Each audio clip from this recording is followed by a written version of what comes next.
कहते हैं ना, the type of work that optimises your performance that is deep work. बिल्कुल सही कहते हैं। जी हाँ दोस्तों, देखिए मेरे भाई, काम ना दो प्रकार के होते हैं, एक डीप वर्क और दूसरा शैलो वर्क। डीप वर्क मतलब बिना किसी डिस्ट्रैक्शन के पूरे फोकस के साथ, पूरे कंसंट्रेशन के साथ, पूरे अटेंशन के साथ काम करना, यानी कि कम समय में ज्यादा रिजल्ट्स देना, ज्यादा आउटपुट देना, ज्यादा प्रोडक्टिव बनना। शैलो वर्क मतलब बार बार डिस्ट्रैक्ट होते हुए आधा अधूरा काम करना, जिस काम का मेरे भाई कोई भी फायदा नहीं। तो चलिए आज की इस वीडियो में मैं आपको डीप वर्क किताब से बस 5 लेसन्स ऐसे जबरदस्त बताऊंगा जिनको अप्लाई करने के बाद आपकी सक्सेस ना पक्की है, क्योंकि इन जबरदस्त टेक्निक को अप्लाई करके ना आपका पूरा फोकस बहुत ज्यादा यानी कि दुगनी तेजी के साथ आगे बढ़ेगा, और जिससे मेरे भाई आपका काम प्रोडक्टिव होगा, और जिससे मेरे भाई आपका सक्सेस पक्का है। सीधी बात बोलूं तो आप अपने काम को ना जबरदस्त कर सकते हैं, बढ़िया कर सकते हैं। मेरा मतलब आप ना हाईली प्रोडक्टिव बन सकते हैं, यानी कि कम समय में आप ज्यादा काम कर सकते हैं, ज्यादा प्रोडक्टिव बन सकते हैं, और तो और मुश्किल से मुश्किल काम भी ना आप आराम से जल्दी जल्दी कर सकते हैं, जो करना बहुत बड़ी बात है इस कंपटीशन के युग में। तो पहली चीज, deep work is rare and valuable. जी हाँ दोस्तों, डीप वर्क ना बहुत ही ज्यादा वैल्यूएबल है। देखिए मेरे भाई, डीप वर्क करना ना इतना इजी नहीं है, पर ये धीरे धीरे ना प्रैक्टिस से आपकी हैबिट बन जाती है। फिर चाहे आप कोई छोटा काम करो या फिर कोई बड़ा काम, बस आपको ना बिना किसी डिस्ट्रैक्शन के, बिना किसी डिस्टरबेंस के आपको करना है। और जब आप 21 दिन तक लगातार इस डीप वर्क को प्रैक्टिस करेंगे ना, तो ये आपका हैबिट बन जाएगा। क्योंकि 21 दिन में ना, जब आप कंसिस्टेंटली लगातार 21 दिन करते हैं ना, तो आपके नर्वस ना, ब्रेन के नर्वस स्ट्रांग हो जाते हैं। तब देखना, आप जो भी काम पकड़ेंगे उसको पूरे फोकस के साथ, पूरे कंसंट्रेशन के साथ, यानी कि कम समय में करने की पूरी कोशिश करेंगे, और आप कर भी लेंगे। और अगर मैं डीप वर्क के बेनिफिट्स के बारे में बात करूं तो मेरे भाई बहुत सारे बेनिफिट्स हैं। जी हाँ दोस्तों, बहुत सारे फायदे हैं। पहला बेनिफिट, चाहे वो काम कितना भी मुश्किल क्यों ना हो, कितना भी टफ क्यों ना हो, आप उसे ना आराम से अचीव कर लेंगे, यानी कि आराम से उसे मास्टर कर लेंगे। मेरा मतलब आप उसमें ना जल्दी से जल्दी महारत हासिल कर लेंगे, यानी कि एक्सपर्ट बन जाएंगे। यानी कि डीप वर्क ना मुश्किल से मुश्किल कामों को भी बिना डिस्ट्रैक्ट हुए उसे पूरा करने की क्षमता रखता है, एबिलिटी रखता है। दूसरा बेनिफिट, आप जो भी काम करते हैं ना, उसे आप और भी बेहतरीन, जबरदस्त तरीके से करने में ये डीप वर्क ना आपको बहुत ज्यादा हेल्प करती है, मदद करता है। तीसरा फायदा, डीप वर्क की मदद से ना आप कम समय में बहुत ज्यादा काम कर सकते हैं, यानी कि हाईली प्रोडक्टिव बन सकते हैं, जो मेरे भाई बहुत बड़ा फायदा है। पर यह जबरदस्त फायदा आपको तभी मिलेगा जब आप डीप वर्क करेंगे, और आप तभी डीप वर्क करेंगे जब आप डीप वर्क के बारे में जानेंगे। तो चलिए इसके बारे में और बात करते हैं। अब दूसरी चीज, अटेंशन रेसिड्यू। जी हाँ दोस्तों, अटेंशन रेसिड्यू। देखिए मेरे भाई, किसी भी काम को करते समय ना उसे आधा अधूरा छोड़कर दूसरे काम पर जंप करना, यानी कि दूसरे काम पर, अगले काम पर शिफ्ट करना, ये बहुत ही गलत बात है। क्योंकि इससे क्या है ना, पहले काम के जो भी आपके क्रिएटिव थॉट्स है, जो भी आपके क्रिएटिव आइडियाज है, वो ना अभी के जो प्रेजेंट काम जो आप कर रहे हो, जिसमें आपने शिफ्ट किया, उस काम से ना क्लैश करेंगे। क्योंकि जब वो काम करेंगे तब भी आपको कोई ना कोई थॉट्स आएंगे, और पहले के काम के जो आपके थॉट्स है वो एक दूसरे से क्लैश करेंगे, तब मेरे भाई आपका काम बिगड़ जाएगा। मेरा मतलब वो थॉट्स ना आपको डिस्टर्ब करेंगे दूसरे काम को करते वक्त। बस इसी को हम अटेंशन रेसिड्यू कहते हैं। बस ये गलती ना आप मत करना, अगर करोगे तो आपकी परफॉर्मेंस घट जाएगी, और अगर आपकी परफॉर्मेंस घट जाएगी ना तो आपकी प्रोडक्टिविटी भी घट जाएगी, और अगर आपकी प्रोडक्टिविटी घट गई ना तो मेरे भाई आपको सक्सेस नहीं मिल पाएगा। मेरा मतलब आप ना अनसक्सेसफुल हो जाओगे, जो मैं कथा भी नहीं चाहता। सो अगर आप अपने काम में अपने परफॉर्मेंस को इंक्रीज करना चाहते हैं, अपनी प्रोडक्टिविटी को इंक्रीज करना चाहते हैं, तो मेरे भाई मल्टीटास्किंग करना बंद कर दो और प्यार से डीप वर्क को अपना लो।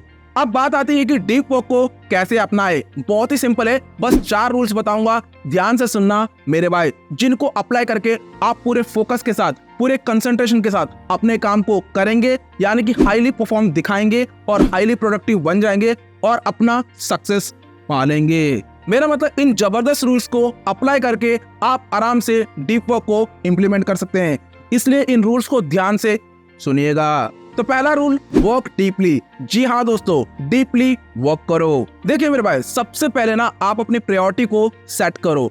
अब उस प्रायोरिटी के हिसाब से जो भी काम सबसे ज्यादा इंपॉर्टेंट है, यानी कि 20% ऐसे काम चूज करो जो आपको 80% का रिजल्ट दे दे। एक बार उस काम को, उस प्रायोरिटी को चूज करने के बाद मेरे भाई, अपने ही घर में कोई ऐसा प्लेस या फिर ऐसा रूम ढूंढो जहां पर आपको ना कोई भी डिस्टर्बेंस या फिर कोई भी डिस्ट्रैक्शन ना हो। अब अपने फोन को एयरप्लेन मोड में डालो और मेरे भाई पूरे फोकस के साथ, पूरे कंसंट्रेशन के साथ, पूरे अटेंशन के साथ अपने काम पे लग जाओ बस। और अगर वो टास्क छोटा है तो उसे कंप्लीट करने तक आप हिलो मत, आप उठो मत, यानी कि जब तक वो टास्क कंप्लीट ना हो जाए आप दूसरे टास्क पर शिफ्ट मत करो। और एक बार आपका टास्क यानी कि आपका काम कंप्लीट हो गया ना, तो आपके अंदर ना एक इनर मोटिवेशन जनरेट होगा और वही इनर मोटिवेशन आपको ड्राइव करेगा दूसरे काम को कंप्लीट करने के लिए, या फिर उसी काम को सक्सेसफुली कंप्लीट करने के लिए वही इनर मोटिवेशन आपको ड्राइव करेगा। और ये इनर मोटिवेशन ना कभी खत्म नहीं होती, क्योंकि ये आपके अंदर से आई है, एक्सटर्नल फैक्टर से नहीं बल्कि आपके अंदर से आई है। पर इस चेन को आप तोड़ने मत दो। एक टास्क कंप्लीट करने के बाद दूसरे टास्क पर शिफ्ट कर लो, क्योंकि ज्यादा देर तक ये इनर मोटिवेशन आपके पास रहेगा नहीं। इसलिए एक काम को कंप्लीट करने के बाद दूसरे काम पर शिफ्ट कर लो। उसके बाद ऐसे ही इसको चेन बनाओ, 21 दिन तक करो, आपका हैबिट बन ही जाएगा। काम कंप्लीट करने के बाद ना उसे एक डायरी में जिसमें आपने उसको लिखा है उसे टिक ऑफ करना ना भूले, क्योंकि यही डायरी ना फ्यूचर में आपको मोटिवेशन देगा। मेरा मतलब जब आप डिमोटिवेटेड होंगे ना, तब आप उस डायरी को रेफर कर लो, यानी कि उस डायरी को दोबारा देख लो। फिर देखना आपके अंदर ना एक पॉजिटिव फीलिंग जनरेट होगी और वही पॉजिटिव फीलिंग ना आपको एक अकम्प्लिशमेंट, सक्सेस की, अचीवमेंट की फीलिंग देगी। मेरा मतलब जब आप उस डायरी को दोबारा देखेंगे ना, तो आपके मन में एक पॉजिटिव फीलिंग आएगी, अकम्प्लिशमेंट की, सक्सेस की, अचीवमेंट की। और यही पॉजिटिव फीलिंग ना आपके इनर मोटिवेशन को फिर से जनरेट करेगी। बस इसी चेन को ना आप लंबे समय तक फॉलो करेंगे, जो कभी भी ब्रेक नहीं होगी। पर यह भी आपके ऊपर ही डिपेंड करता है, क्योंकि आपको एक काम के बाद दूसरे काम पर शिफ्ट करना है और उसको कंप्लीट करना है। अब इससे फायदा क्या होगा मेरे भाई, आपको ना ज्यादा काम करने की जरूरत नहीं, बल्कि कम काम में ही आपको ज्यादा रिजल्ट्स मिलेंगे। और तो और अगर आपने इन कामों को यानी कि अपने प्रायोरिटी वाले टास्क को सुबह सुबह यानी कि सुबह 4 बजे कर लिया ना, फिर तो मेरे भाई सोने पे सुहागा हो जाएगा, क्योंकि उस टाइम ना आपकी आधी डिस्ट्रैक्शन वैसे भी कम ही हो जाएगी। दूसरा रूल, एम्ब्रेस बोर्डम। जी हाँ दोस्तों, बोरियत को ना अंगीकार करो, एक्सेप्ट करो। देखिए मेरे भाई, हमें ना बस चांस मिलने की देरी है। हम अपना मोबाइल खोलते हैं और इंस्टा रील्स देखते रहते हैं। ये गलती ना आपकी नहीं है, क्योंकि हमारा ब्रेन ही ऐसा ट्यून्ड है जो हमें ना इंस्टेंट प्लेजर की तरफ लेके जाता है। पर हमें ना इसे चेंज करना है। सो डीप वर्क करने के लिए ना अपने छोटे मोटे डिस्ट्रैक्शन को साइड करो और अपने फोकस पर, अपने कंसंट्रेशन पर काम करो, इंप्रूव करो, बेटर करो, इवन उसे बेस्ट करो, यानी कि अपने हाइपर फोकस के साथ काम करो। इसके लिए डीप वर्क करने के बाद आपको जो भी खाली समय मिलता है ना, जो भी लीजर टाइम आपको मिलता है ना, उस समय अपने ब्रेन को रेस्ट दो। मेरा मतलब उस समय ना, उस लीजर टाइम में ना आप मोबाइल मत चलाओ, बल्कि थिंकिंग करो, जिससे क्या है ना आपका फोकस और कंसंट्रेशन बढ़ेगा और आपको ना नए नए थॉट्स आएंगे, क्रिएटिव थॉट्स आएंगे, क्रिएटिव आइडियाज आएंगे। मेरा मतलब कुछ हटकर थॉट्स आएंगे। सो अपने ब्रेन को ना बोरियत होने की आदत डालो।